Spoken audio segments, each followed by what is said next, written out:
Hordoftootaaf jaallatamtoota kabajamtoota Abdiin Inspire egaa galatooma amma yoonaatti warreen yuutuubii kanarraa barataa jirtan baay'ee galatooma. Akkasuma egaa sheerii gochuu laayikii gochuu hin dagatina. Guyyaa har'aa immoo wanta nuti wal duukaa laallu akkamitti yeroo viidiyoo hojjennu footoo gashuu dandeenya. Yeroo viidiyoo hojjennu akkamiin footoo gashuu dandeenya kan jedhu isinitti agarsiisa jechaadha. Xurutti na takataatalaa, okay? Tole egaa akkuma beekamu dirqama yeroo upload godhuuf jennu plus milikiitii kana milikita pilaasii kana cuqaasna keessa seenna jechaadha. Egaa gara gaalerii nu seensisa. Gaalerii gaafa nu seensisu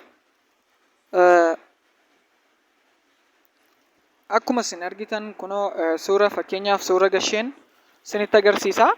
Suura kanarratti bakka kam cuqaastu yoo jenne addana dhuftu jechaadha. Baay'ee salphaadha.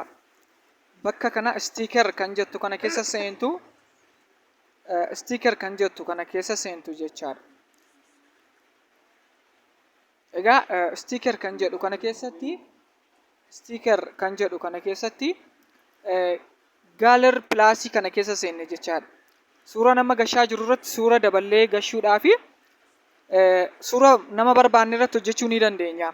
Fakkeenyaaf namni nama arrabsu yoo jiraate, namni nama qeequ, namni amantii qeequ, akkasuma immoo nama gaafii gaafachuu barbaadan yoo jiraate addanatti kana cuqaastu jechaadha. Pilaas milikiitii kana cuqaastanii keessa seentu jechaadha. Pilaas milikiitii kana keessa erga seentanii booda suura barbaade fuutanii hidhattanii iskiriinii irra kaa'uu dandeessu jechaadha. Fakkeenyaaf suura tokkoon fuudhaa. Mee suura kana aafuun suura kana geessinu mee. Tole saayizii makanaan adeemu.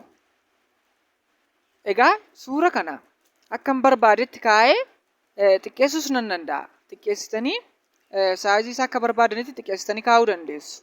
Egaa haala barbaadaniin keessanis waa'ee suura kanaa odeessuu dandeessu jechaadha. Kanaaf baay'ee salphaadha. Haala kanaan yeroo hedduu TikTok irratti kan suurri galuu danda'u. Baay'ee salphaadha.